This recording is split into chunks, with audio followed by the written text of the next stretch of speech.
to the Adventures of Pipeman on W4CY Radio.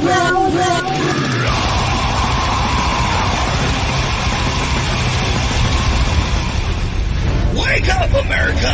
It's time for the Adventures of Pipeman on W4CY.com, West Palm Beach's #1 internet radio station. Here's your host, the Pipeman.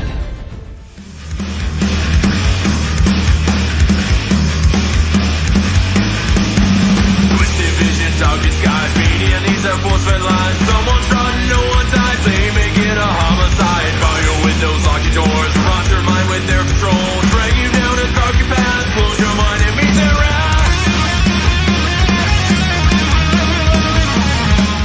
This is Pipeman here on the Adventures of Pipeman W4CY Radio, and I'm here with our next guest who has some killer music.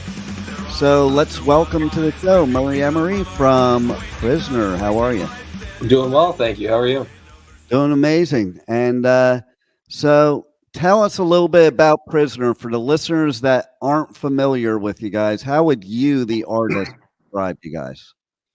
Well, I'd say Prisoner is definitely your modern mix of traditional rock and roll and heavy metal with a fresh take on it, influenced by the modern era. Like, we try to take ideas and things that, you know, a lot of legacy acts started, bands like Black Sabbath, AC/DC, Megadeth, things like that, where you can always tap your toe to the music. It's riff driven, and then there's complexity, speed, and harmony to everything that we do, but in a way that is modern rather than trying to be a carbon copy of these bands.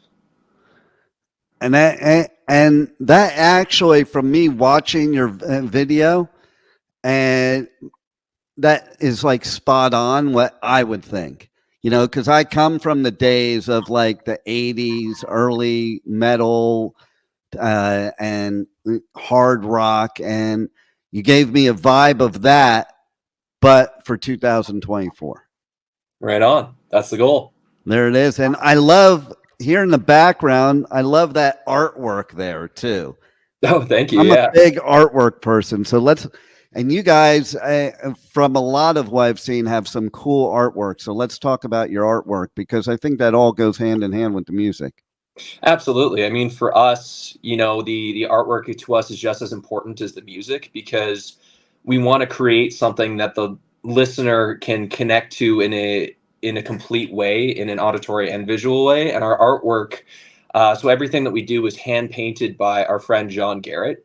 And the reason we have it hand painted is because, one, he's a fantastic artist, but two, you know, there's something to be said about true, authentic artistry. And I feel like in a world with AI and quick turnaround artwork and like, let's just get it done so we have something to put out, is in a way not as authentic as I think having something that's physically hand painted. And I mean, we're an old school rock and roll band where, you know, we do anything and everything we can as authentically as possible in terms of songwriting. Our recording is all analog in my recording studio here.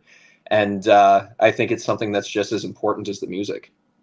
I think it is too. And you know, again, being old school myself, to me, the whole idea of music is not just the music itself, but the artwork that goes along with it. Like, you bought an album. First of all, you bought the album. You didn't even know what it sounded like. It was the artwork that made you buy the album first. Then you listened to it. And so it was just a whole full sensory experience. Just like, I love how you said auditory and visual, because you got auditory, visual, and kinesthetic people. And I think music applies to all those people when you have the complete package like you guys do. Absolutely. And especially in a genre like hard rock and heavy metal, it's not necessarily just a genre that people casually listen to. It becomes your lifestyle in terms of how you dress, who you hang out with, how you decorate your house, your car, anything and everything. It really becomes a large part of your personality. And I feel like the artwork is very much a large part of that. And like you say, you know, in back in the day when people were going to record stores or even buying CDs and stuff in the early 2000s before streaming, you would go and look at a record and be enticed by the artwork, and then you'd go home and listen to it, and it was kind of a 50-50 chance. Was it the best thing in the world, or was it like, oh man, I can't believe I spent $20 on this? But you know, I think that's a part of the experience, and when you connect with an artist in that way, it's super important. And for us, this character that we have, Davey is the guy on the front of this artwork. He's a character that we've kind of created in a way that will be able to represent the band moving forward from record to record. Because I find a lot of bands will do concept albums, and it's really cool because they have an entire story, but then the next record can be completely different. Yeah. And for us musically, we're consistently changing and expanding and trying new things, but having a storyline visually where one day you could put down all of our albums in a row and you can literally see the story of this character progressing from record to record is kind of the full big idea concept that we're trying to create. So that's pretty cool. So how did you come up with this concept? So ironically, I had a guitar strap that I had gotten when I first started playing guitar with this gargoyle on it. And I thought that image was really cool. And we wanted to create a character similar to Eddie from Iron Maiden, or, Henry from Sabbath, or Rattlehead from Megadeth, that you could use in a way that would create a story around this character and the idea. And the name actually came from my twin brother that didn't actually make it out of the womb. His name was supposed to be David. And so that's where the name came from. So it was close to me and my family and things like that. And this character kind of follows the dream of the band. And it just kind of gives us a way to create a structure around our creative outlet. Wow. That's pretty cool. And so what was that first moment for you that you knew music was just part of your blood? Well, I got the opportunity when I was just turning 18 to go down to LA and play at in this rock camp thing at the Whiskey A Go-Go with Zakk Wylde, Paul Gilbert, Dave Mustaine, a whole bunch of these other extremely high caliber musicians. And I got to play at the Whiskey, and I got to play Into the Void with Zakk. And Nice. My dad came out with me and filmed the whole thing, and he was like, "You could do this." And that was kind of the moment where I was like, yeah, like this is everything I would ever want. So let's go full steam ahead. I mean, I picked up a guitar pretty late. I started at about 15, and it became an obsession, but I had just been a basement guitar player. I never really played in front of anybody. I was writing music for Prisoner. Like all of the music from the first record and this EP was written previous to 2020. And just finding the right people and the right time and developing my skills as a vocalist and stuff like that all kind of just snowballed to now. But it was kind of right around then where I was like, all right, this is something that I could potentially pursue full time. And then that's where I pursued everything in audio, like my full-time job as a recording engineer. So Nice. And see, that's cool too, because not a lot of musicians are good at being sound engineers. It's like two different people. So I love that because that means you're a true artist, because you know the whole craft, in my opinion. absolutely. Well, I feel like this industry is one of those things where like you can't necessarily go for a 4-year degree like a doctor or a lawyer or something like that, or accounting. It's very much like spread out, and you can kind of go certain avenues, whether it's management, tech, learning the science behind music, and go to a place like Berkeley or Musicians Institute. So it's kind of like you need to get a full circle understanding. And especially nowadays, artists are their own content creators. They're doing anything and everything because of the way this industry has gone. So for me, I knew it was going to be difficult to be the guy that was going to play guitar for the rest of my life. So I wanted to build a career within the industry so that I could help myself in any way, shape, or form, but also always create music, whether it went somewhere or not. And I get to be a part of that community. That's brilliant. And I love how your father was the supportive factor, because a lot of times, our parents are like, oh, get a real job. But your dad is actually the one that propelled you to do this. So that's cool as hell. Absolutely. Yeah. Both my parents, my mom and dad, have been extremely supportive. And they were like, when I was about 18, they're like, okay, so you want to be a guitar player, but you need to understand that that's difficult. So I ended up going to a community college here in Calgary and took a broadcast system tech program to learn how to fix audio and video equipment in radio and TV stations. So I could learn the tech side. I can take apart my own gear, fix things, and at least have an intelligent conversation with someone in that side of the industry. And then I moved to London, Ontario, where Prisoner originally started with a full lineup. And I found the people where I went to audio production school. And then from there, moved to LA and had a reiterating lineup of the band, just kind of just trying to understand the industry, the scene, and how people were working and why LA was the place to be at the time back in the day. And then ended up moving back to Calgary here, where I built my recording studio, which is we're sitting in my control room right now. And that's what I get to do full time. But at the same time, I get to pursue music. So it's all kind of come full circle in a way that plan A met plan B, and now it's just my life. There you go. And do you think the sound engineering and recording has made you a better musician?